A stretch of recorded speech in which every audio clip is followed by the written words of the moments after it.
Olha que uma tendência aí crescendo meio que em silêncio a capacidade dos nossos próprios aparelhos de vigiar a gente.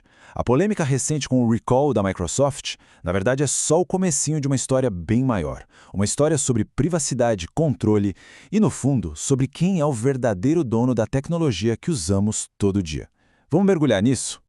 Pois é, essa frase aí resume perfeitamente o problema central. A gente paga caro, às vezes uma fortuna, por esses dispositivos, mas as decisões mais importantes sobre como eles funcionam e o que eles fazem com as nossas informações, bom, essas decisões estão cada vez menos nas nossas mãos.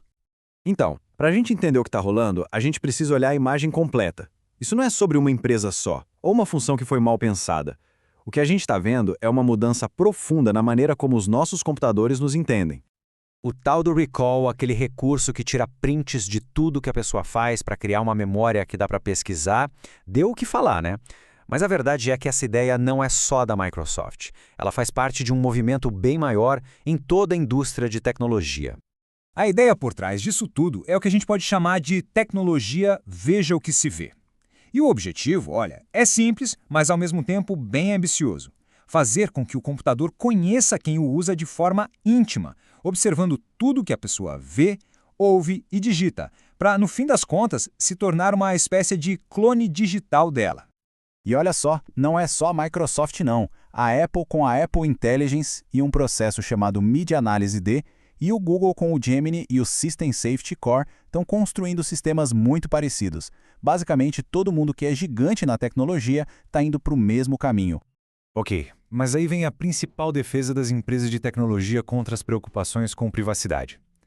Elas fazem uma promessa bem específica. Uma promessa que, quando a gente olha de perto, começa a parecer meio frágil, sabe?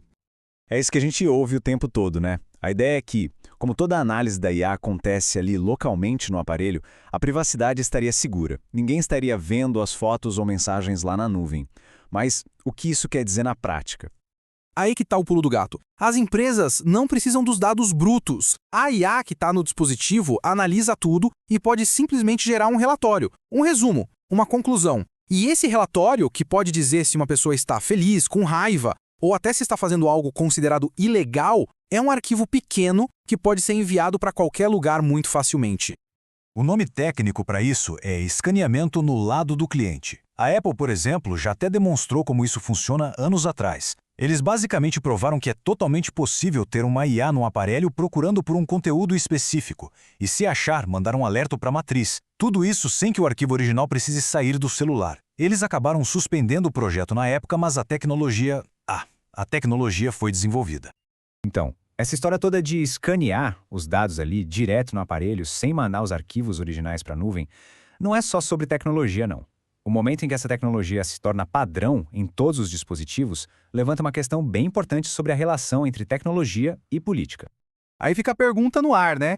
Por que, assim, de repente, todas as grandes empresas de tecnologia decidiram que os computadores precisam ter essa capacidade de vigilância tão profunda e local? Pois é, e aí que a coisa fica interessante, porque ao mesmo tempo que isso acontece, governos e parlamentos no mundo todo estão pressionando para criar leis que exigiriam exatamente esse tipo de escaneamento em massa. A desculpa oficial quase sempre envolve segurança nacional, combate a crimes. Eles querem um jeito de monitorar as comunicações sem quebrar a criptografia. Então, quem analisa isso a fundo diz que não é coincidência. A tecnologia parece que está sendo construída sob medida para atender uma demanda legal que vem por aí, criando toda a infraestrutura para vigilância antes mesmo das leis serem aprovadas de vez. Mas a coisa não para no software, não. Tem uma camada física, o hardware mesmo, que amarra tudo isso e torna o sistema todo muito mais permanente e, vamos ser sinceros, difícil de escapar. A gente está falando daquele chip, sabe? Tipo o TPM nos PCs com Windows, o Secure Enclave da Apple ou o chip Titan M2 do Google. E o detalhe é que eles não servem só para segurança. Eles funcionam como uma espécie de RG do aparelho. Pegando o TPM como exemplo, ele dá para o computador uma identidade de hardware que, olha, não dá para mudar. É como se fosse a impressão digital daquele computador. E essa identidade pode ser usada para muito mais coisa do que só proteger os arquivos de quem usa.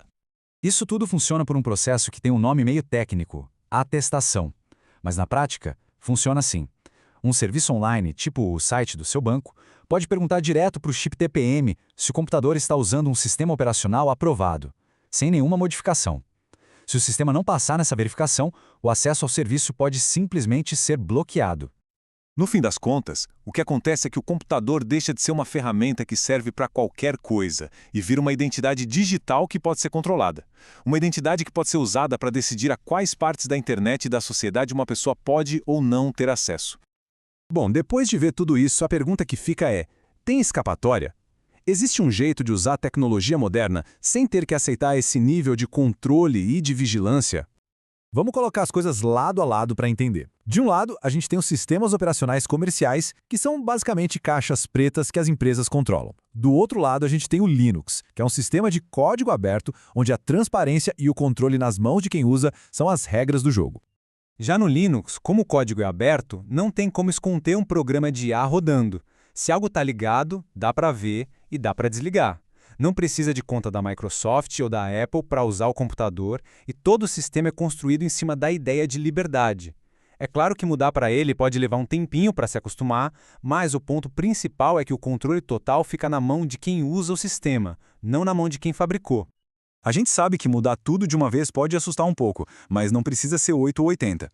Uma coisa chamada Dual Boot permite instalar o Linux junto com o Windows ou o macOS. Isso dá a chance de ir explorando, de ir se acostumando no seu tempo, sem precisar abandonar de cara os programas que ainda são necessários no dia a dia. E isso nos lembra de uma verdade bem importante sobre tecnologia. A partir do momento que a capacidade de vigiar todo mundo em massa é embutida em cada aparelho, bom, é só uma questão de tempo até que ela seja usada para fins que a gente nunca imaginou ou com os quais a gente nunca concordou. E com isso tudo, a gente volta para aquela pergunta do começo. Conforme a IA vai se enraizando nos nossos aparelhos e o hardware vai trancando nossas escolhas, a diferença entre ser dono de algo e apenas alugar fica cada vez mais embaçada. É uma pergunta que mais cedo ou mais tarde todo mundo vai ter que se fazer. Fica aí a reflexão.